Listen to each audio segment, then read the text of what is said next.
Waalaikumsalam. Gimana Bu Firna? Bisa tidur tadi malam? Enak tidurnya. Alhamdulillah. Semoga nanti lancar ya operasi. Amin. Gimana? Dudukan? Beduknya mungkin gara-gara jantungku itu ya dok ya. Oh ya. Ya semoga Bismillah semoga nanti operasinya habis Jumatan lancar. Nanti ini kita koordinasi juga sama, kita sudah rawat bersama sama dokter jantung, dokter anak, sama dokter anestesi. Ya, semoga nanti operasinya lancar, nggak kayak yang sebelumnya. Backup ICU ya. Iya. Ya, semoga nggak sampai Iya. ICU. Semoga nanti selama operasi dengan nggak ada masalah, jadi bisa langsung kembali ke ruang perawatan biasa. Amin dok. Ya, ya. Ini jenengan, saya mengucapkan terima kasih sudah mempercayakan saya untuk menolong menjadi dokter yang menolong persalinan putra-putranya jenengan. Kemudian 4 kali ya. 3 yang jadi Iya. Dan terima kasih juga untuk mempercayakan persalinan di rumah sakit Aisyah sini. Mungkin ada selama pertama kali kita ketemu sampai sekarang, mungkin ada masukan apa, mungkin jenengan kenapa kok memilih mempercayakan saya untuk menolong persalinan putra-putra jenengan. Kemudian mungkin ada kekurangan dari saya selama ini. Ini juga bisa. Mungkin disampaikan, bisa menjadi masukan buat saya, mungkin bisa menjadi motivasi buat saya untuk mungkin memperbaiki lebih baik lagi pelayanan baik saya maupun pelayanan rumah sakit Aisyah ini. Mungkin ada yang kurang gitu, bisa kita perbaiki. Kalau untuk pertama kali ya saya kesini, memang kan saya mencari dokter cewek. Oh ya. Dari pengalaman sebelumnya, saya kan kerja di sini juga di Bojonegoro. Terus referensi dari teman-teman semua, di Aisyah lo ada dokter baru, dokter cewek. Itu pada tahun berapa itu? 2016 awal. Iya, itu saya baru beberapa bulan praktek di sini. 2016 awal, terus pertama kali saya ketemu sama dokter Arthur. Kok ya suka juga, tapi sudah sepuh, terlalu sepuh. Terus akhirnya kan dapat referensi ada dokter baru, akhirnya ke dokter Ika. Ke dokter Arthur itu posisi sudah pendarahan di usia kandungan hamil pertama ya. Iya, hamil pertama di usia kandungan nggak apa-apa ya, di usia kandungan itu sekitar 3-4 bulanan. Terus setelah itu sama dokter Arthur cuman dikasih obat peluntur soalnya kan udah gagal.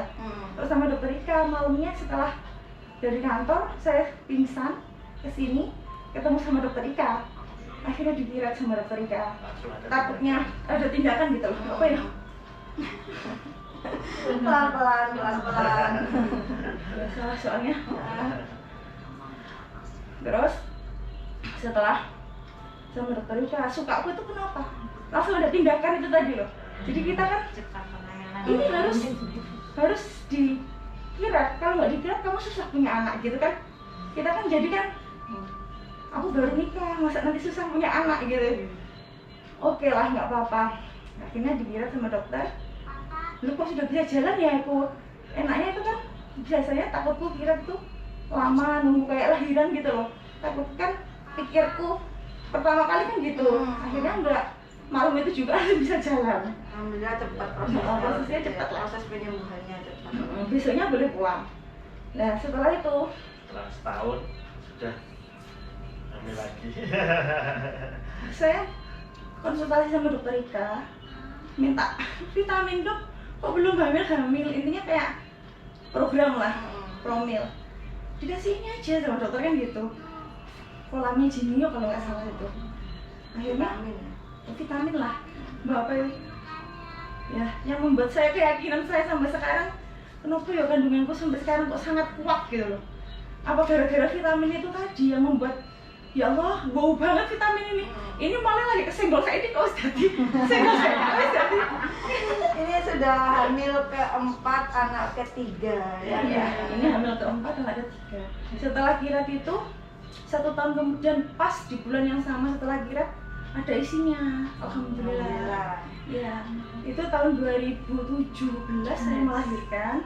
Anak Di bulan pertama normal lah. Normal. Ya, normal, Dengan- nggak ada masalah ya waktu itu. dengan posisi besar bayi 4,2 Normal ya. normal ya. Luar biasa, 4,2 bisa normal ya. Mungkin gara-gara itu juga ya mengaruh ke jantung. Ya, karena hamil anak pertama kan mendekati persalinan, jenengan tekanan darahnya Tinggi. mulai naik, Iya. jadi preeklamsia, Begitu ya? ya preeklamsia itu namanya, hipertensi dalam kehamilan. Alhamdulillah waktu itu bisa kita lanjutkan secara normal. Cuma keluhannya semakin memberat justru setelah Anak kedua. melahirkan anak pertama. Iya. Jenengan ada bermasalah dengan Jantung. Ya, karena itu juga. Terus setelah itu lahiran anak kedua itu mungkin kita kesundulan ya dok ya. Nah, Terlalu cepat ya. Jalannya berapa? 13 bulan pas. Oh ya. Ya. Tadi kan yang marah sama aku, lu kok bisa? Enggak KB. Iya, lu kok bisa? Niatnya mau KB dok, mau kesini lihat kok udah positif. Kan 4 bulan aja kan jalannya setelah lahiran. Nah itu yang perjuangan banget. Ya, karena masalah besar muncul pada kehamilan yang Kedua. ketiga. Oh, Kehamilan yang ketiga. ketiga anak kedua ya. Iya. Itu bermasalah dengan jantungnya sehingga waktu itu diputuskan kita lakukan tindakan operasi. Iya, oh iya itu untuk Ya, operasi. Tapi untuk usia kandungan kita normal. masuk 37 minggu. Oh 37 Iya, ya gitu ya. 37 ya. 37 ah iya iya. 37 kita operasi.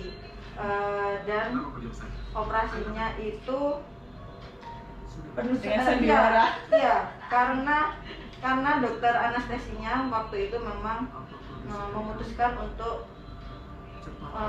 observasi di ICU post op-nya. Semalam ya, sehari ya. Iya, itu seri. Sehari semalam, 24 Sehari jam. semalam. Setelah itu ya alhamdulillah nggak ada masalah. Terus datang lagi 3. Ini sebenarnya sama dokter kan sudah bilang sama dokter Ika disuruh steril. Tapi dokter jangan masih muda, insya Allah bisa, insya Allah sehat gitu kan. Lah kita juga nggak nyana. lagi Iya. belum ada 2 tahun sudah alhamdulillah kasih 2 tahun. amanah lagi ya. Oh Sudah iya. 2 tahun ya? Sudah 2 tahun. Sekarang 2,5 dia. Oh iya, berarti belum ada 2 tahun sudah ada istilah Iya. ini amanah ya alhamdulillah. Tapi alhamdulillahnya yang kehamilan ini tidak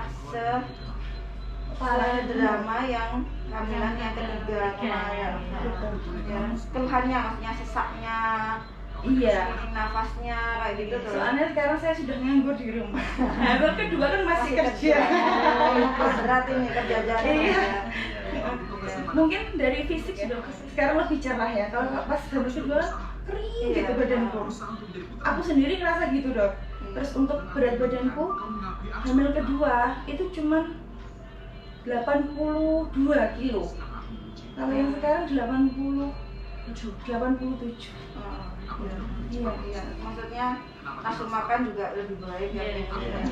Tapi mungkin ini aku ngedeknya kan, aduh kok kayak nenek gitu loh pikirku gitu. Aduh kayak kemarin lagi. Ini tadi aku ngedek aja dikasih apa? Selamat. Wah, cukup ini meneh tuh yo. Ya banyak. Bukan banyak. Terus ini saya lupa.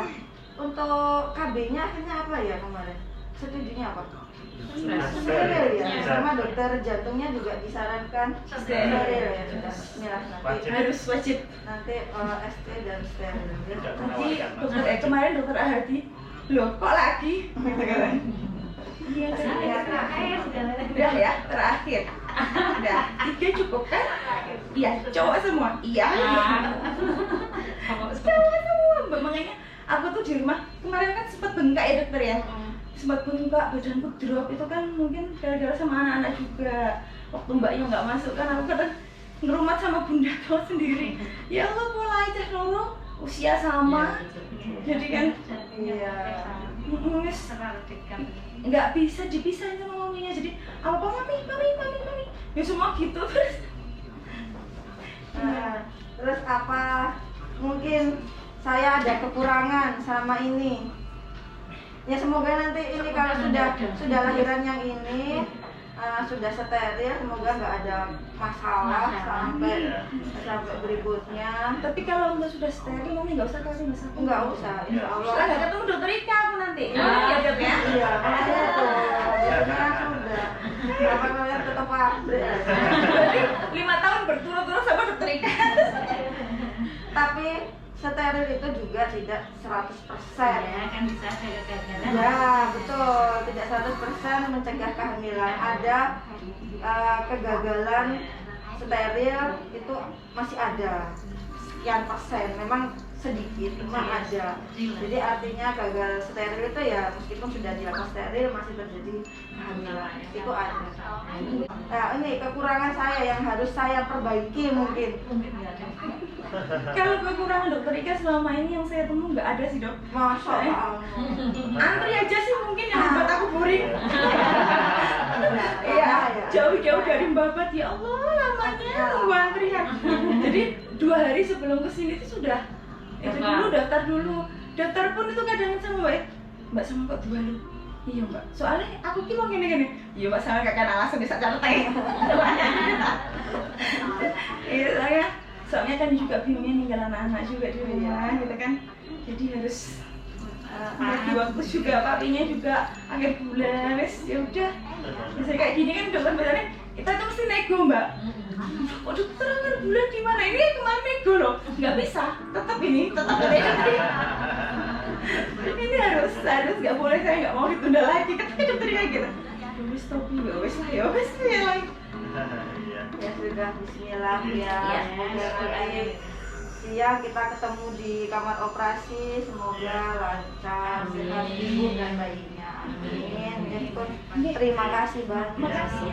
Jadi menurutku kekuranganku itu adalah komunikasi ke pasien. Aku masih harus belajar bagaimana cara komunikasi ke pasien dan keluarganya, menjelaskan tentang hasil pemeriksaan, diagnosis, dan rencana tindakan yang akan diambil.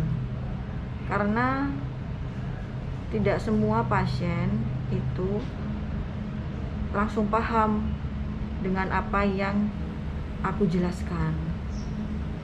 Kadang pasien malah takut dengan penjelasan dari aku tentang hasil pemeriksaannya. Padahal meskipun sudah dijelaskan juga rencana-rencana tindakan yang akan dilakukan, tujuan diambil tindakan itu apa, resiko kalau tidak dilakukan tindakan itu apa, sudah dijelaskan semua. Tapi yaitu tadi, kadang pasien dan suami masih belum terlalu paham, sehingga justru menimbulkan ketakutan pada diri sendiri.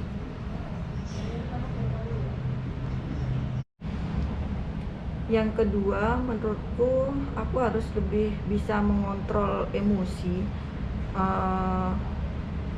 Untuk tindakan profesional memang seharusnya tidak mempengaruhi pekerjaan yang profesional itu seharusnya tidak terpengaruhi oleh emosi kita di luar pekerjaan. Tapi kadang susahnya aku masih terpengaruh dengan emosi di luar pekerjaan, terbawa saat bekerja. Nah, itu mungkin yang aku harus lebih tekan, lebih bersikap profesional dalam bekerja.